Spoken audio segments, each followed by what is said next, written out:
Сәлеметсіздер ме? Міне бүгін ұрлық түбі қорлық деген тақырыпқа да келіп жеттік. Бұл 8-ші бөлімдегі 3-ші тақырып. Осыдан кейінгі видеоларды да жіберіп болмас үшін видеоға лайк басып, каналға тіркелуді ұмытпаңыздар. Бірінші тапсырманың астында Бейсенбай атаның бақшасына Дәулет пен Асан деген екі баланың қауын қарбыз ұрлау үшін барғаны туралы оқиға баяндалады. Мәтін тәрбиелік мазмұны өте маңызды, өте көркем жазылған әңгіме, толық оқып болады. Енді Дәулет пен Асан түннің ортасында бақшасына барады. Бір-екі қауын қарбызды жарып сол жерде жейді. Бірақ иттері бақшада басқа біреулердің жүргенін сезіп қояды. Сөйтіп бұлардың артынан қуа жөнеледі. Бұлар сол маңдағы бір сайдың ішіне барып, шөптің арасына жасырынып қалады. Бірақ иттер оларды тауып алып, екеуі жасырынған жерге барып, қайта-қайта үреді де тұрады. Сол уақытта бията келіп, оларға шығыңдар дейді. Отыра бермей. Екеуі шығады, ұялады. Сол кезде бията, білесіңдер ме балалар, ұрлық түбі қорлық деген бар. Сендер ұрламай-ақ жай ғана келсеңдер де мен сендерге беремін ғой, дейді де екеуіне екі қапшық қауын қарбызды арқалатып үйлеріне қайтарыпты. Енді бірінші тапсырманың астында Бейсенбай атаның көкжал аты бар, бұл дұрыс. Амарбай атаның желен аты шарбақ сыртында арқандаулы тұрады, бұл бұрыс. Дәулет пен Асан тал түсте бақшаға барды, бұл бұрыс. Түнде дауыс айналаға жаңғырық болып естіледі, дұрыс. Бақшаны күзету үшін электр қондырғылары орнатылған, бұл бұрыс.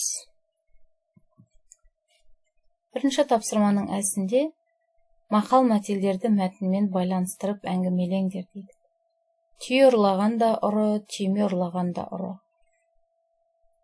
Бұл мақал-мәтелдің білдіретін мағынасы: сен кішкентай нәрсе ұрлай бер, үлкен нәрсе ұрлай бер, бәрібір оның барлығы ұрлық болып есептеледі. Сондықтан ештеңені ұрламау керек.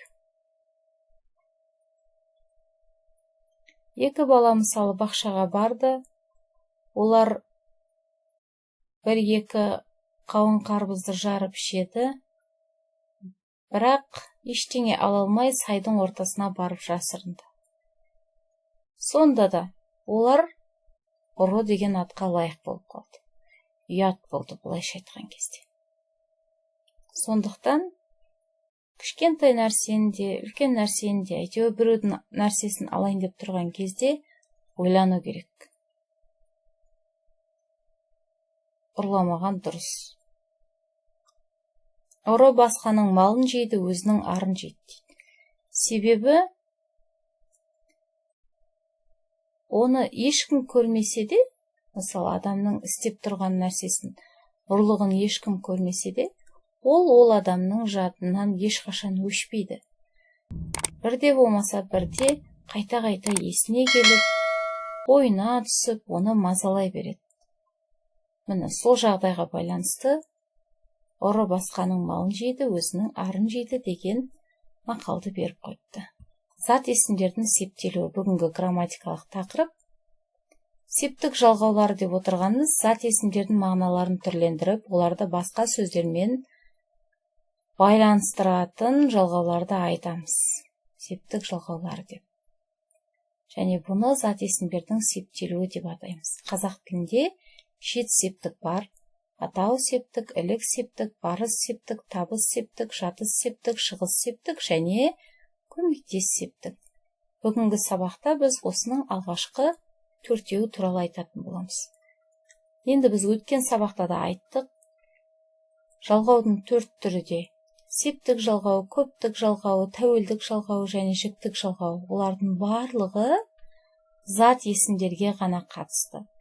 Немесе басқа сөз табының сөздері болса да, олар заттанған жағдайда ғана септеле алады. Бізге жалғаулар не үшін керек еді? Есімізге түсірейік. Әрине, сөйлемнің ішіндегі сөз бен сөзді байланыстыру үшін бізге жалғаулар керек екен. Демек, септік жалғауында атқаратын қызметі сол. Сөздерді бір-бірімен байланыстыру. Сонда ғана сөйлем мағыналы болып шығады. Атау септік кім және не деген сұраққа жауап береді. Бұның соңында ешқандай жалғау болмайды. Түбір тұлғасында тұрған сөздің барлығын атау септігінде тұрған сөз деп атасақ болады. Түбір тұлғасында тұрған зат есімдердің барлығын атау септігінде тұр деп есептесек болады. Мысалы, киім және шана деген сөзді мысал ретінде келтіруге болады. Екінші, ілік септігі кімнің және ненің деген сұраққа жауап береді. Жалғаулары ның-ның, дің-дің, тың-тың. Мысалы, киімнің, шананың.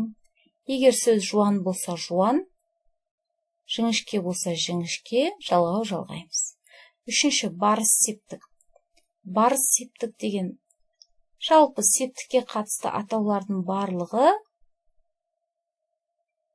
барлығына қарап, сол атауына қарап біз оның қандай сұраққа жауап беретінін білсек болады. Мысалы, бару деп айтсақ, кімге бару, неге бару, қайда бару деп айтамыз.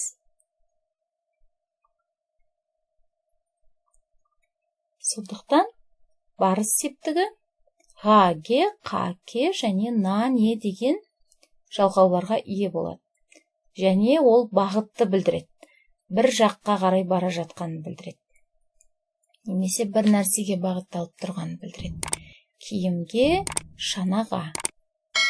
Төртінші, табыс септігі. Табыс септігі табу деген сөзден шығып тұр. Кімді табу? Нені табу? Жалғаулары ды-ды, ты-ты, ны-ны. Киімді, шананы. Бұл жерде де жуан сөзге жуан жалғау, жіңішке сөзге жіңішке жалғау жалғанады. Ары қарай, бірінші тапсырманың басында берілген сөздерге атау, ілік, барыс, табыс септігінің жалғауларын жалғаңдар дейді. Атау септігінде ата, ауыл, бала, демалыс, қарбыз. Ілік септігінде атаның, ауылдың, баланың, демалыстың, қарбыздың. Барыс септігі атаға, ауылға, балаға, демалысқа, қарбызға. Табыс септігі атаны, ауылды, баланы, демалысты, қарбызды. Бірінші тапсырманың гісі. Дұрыс нұсқасын табыңдар дейді. Бұл да алдыңғы мәтінге байланысты. Көкжалат Асанды танығандай басын жерден көтерді. Септік жалғауының дұрыс жалғанған нұсқасын таңдаймыз. Балалармен бірге бау-бақша аралағанды ұнатып қалыпты. Есенбай ата да көкжалатын шарбақ сыртына арқандап қояды. Бұл оқиға сабақ боларлықтай олардың есінде қалды. Екінші тапсырма. Берілген табыс септіктегі сөздермен сөйлем құраңдар. Тасты, әжені, орманды, баласын, гүлді. Атам жолдың тура ортасында жатқан дәу тасты алып тастады. Анам маған әжені сыйлау менің міндетім екенін айтып отырады. Біз орманды айналып өтіп кеттік. Әр ана өз баласын жақсы көреді. Мен досымның ауласындағы әр алуан гүлді көріп таң қалдым. Кімді, нені? Бұл сөздердің барлығы табыс септігінде тұрған сөздер. Үшінші тапсырмада 40-шы аудио. Бұл жерде де қызық бір әңгіме бар. Әңгіме бір елде бір кісінің шаңырағында кішкентай сәби дүниеге келеді. Сәби дүниеге келген кезде оның үйіне адамдар келеді, соның ішінде диуана да болады. Ол диуана сәбиді көріп ол баланың жұртқа зиян тиюі мүмкін екенін айтады. Сөйтіп, ол бала күндердің күнінде үлкен жігіт болып өсе бастайды. Өскен соң өзінің әкесі мен шешесін үйден қуып шығады. Диуананың айтқанындай ақ жағдай болады. Сөйтіп, бір күні ауласында отырса, өзі өсіріп қойған алма ағашы бар еді. Ол алма ағашы әппақ гүлмен гүлдейтін. Бір күні сол алма ағашына көгершін келіп қонады. Ал жігіт болса, сол маңдағы аң құсты, жер бетіндегі барлық жануарларды өзі ғана иемденгісі келетін еді. Оның сондай арманы бар еді. Ана ағашқа қонып тұрған ақ көгершінді көріп, бұл ақ көгершін де менікі болу керек деген шешімге келеді. Сөйтіп, ақ көгершінді атпақшы болып жатқан кезінде, ақ көгершін бұның әкесіне айналып кетеді. Қарайды да садағын төмен түсіре қояды. Садағы жерге түсу мұң екен, әкесі қайтадан ақ көгершінге айналып кетеді. Сол кезде тағы да атуға бел буады.